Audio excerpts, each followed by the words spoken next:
여러분 안녕하십니까? 오늘은 야고보서 5장 7절에서 11절 말씀까지를 보게 되겠습니다. 그러므로 형제들아 주께서 강림하시기까지 길이 참으라.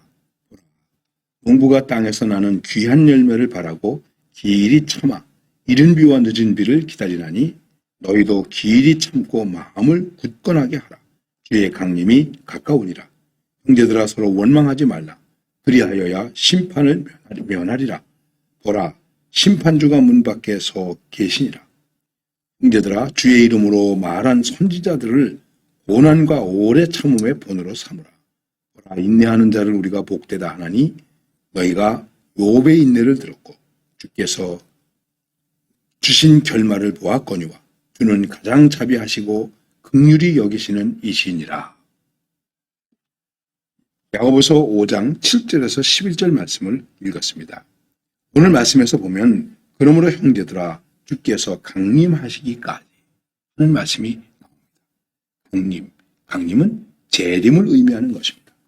그래서 오늘 찬양은 176장 주 어느 때 다시 오실는지 우리는 알 수 없습니다. 자, 우리가 이 세상에서 믿음 생활을 해야 됩니다. 야고보는 특별히 이 야고보서를 통해서 강조하는 게 몇 가지 있는데 그게 뭐냐면 참으라, 인내하라, 길이 참으라, 끝까지 참으라, 견디라 이런 말씀을 하고 있습니다. 그런데 무엇에 참고 견디는가?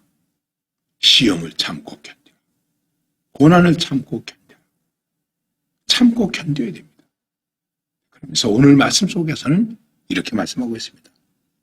주께서 강림하시기까지 길이 참아야 되는데 무엇을 참는가? 무엇을 참는가? 시험을 참고 견뎌야죠. 그 다음에 우리의 신앙생활 속에서 참고 견뎌야 할 것이 무엇입니까? 주님의 재림을 기다리기 때문에 우리의 기다림 속에 참고 견딤이 필요하다는 것입니다. 우리의 기다림이 무엇일까요? 주님이 다시 오시는 것입니다. 강림이라고 말하기도 하고 재림이라고 말하기도 합니다. 재림, 세컨드 커밍, 두 번째 오신다는 거예요. 주님이 우리에게 주신 약속이 무엇입니까? 너희들이 내가 이렇게 올라간 것을 본 그대로 오리라. 본 그대로 오리라. 나를 찌른 자도 이것을 볼 수 있으리라 말씀하셨기 때문에 초대교회 성도들은 예수님이 자기들 세대에 오는 것으로 생각을 했습니다. 그러나 지금도 우리는 주님의 재림을 기다리고 있습니다. 여기서 오늘 제가 이 말씀도 한 두 번쯤 나누어서 말씀드리려고 그러는데 하나는 뭐냐면 재림, 강림에 대해서 어떻게 생각해야 되는가 하는 것입니다.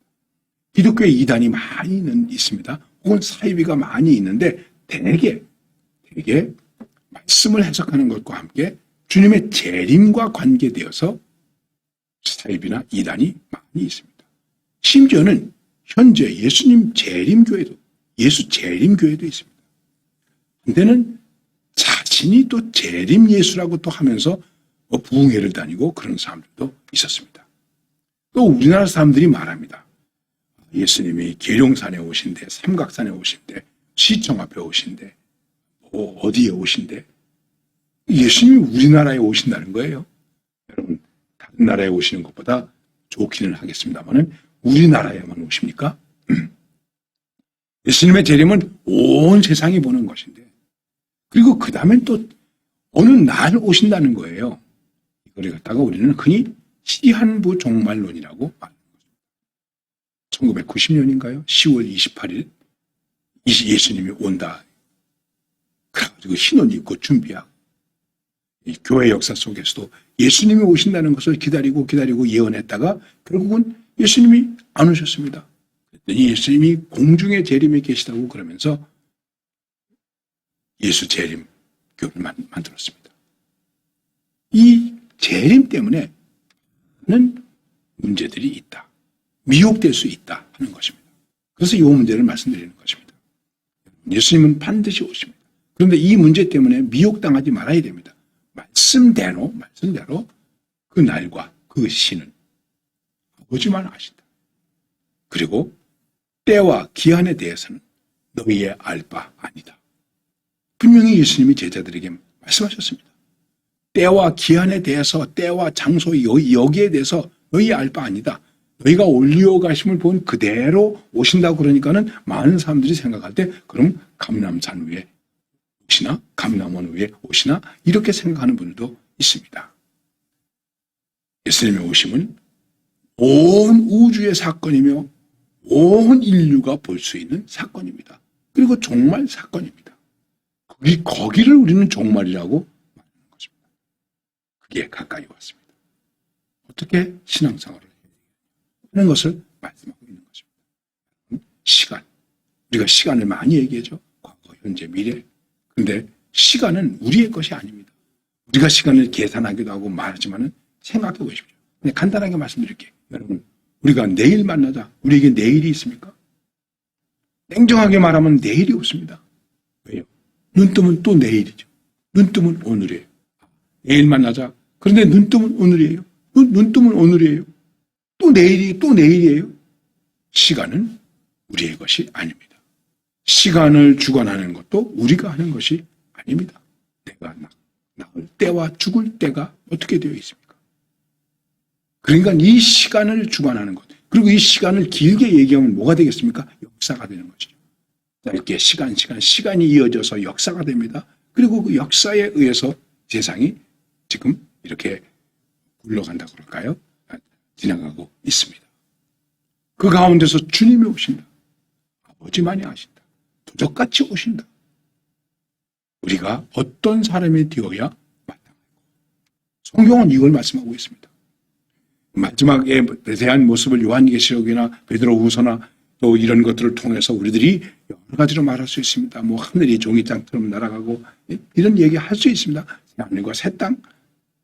그런데 그것이 우리에게서 일어나는 것이 아니라 하나님에게서 일어나는 것입니다. 그러면서 이 마지막 때에 대한 시간에 대한 문제가 많이 있으니까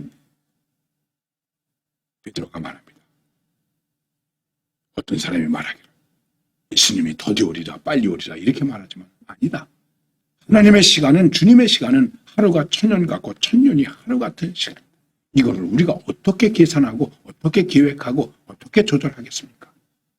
그러므로 우리는 주님의 재림에 대해서, 강림에 대해서 오 주여 오시옵소서, 주님을 기다립니다 하는 희망, 소망을 가지고 살지만은 이 문제에 대해서 현혹되지는 말아야 한다 하는 것입니다.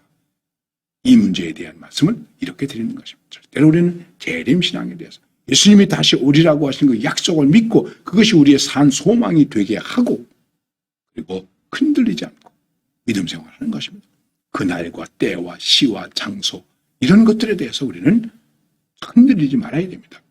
이 말세에 대한 어떤 어디에 온다, 예수님이 어디에 온다, 누가 재림이었다 하는 것은 따질 거 없습니다. 묻지도 마세요. 예외 없이 다 이단입니다. 아니면 사이비입니다.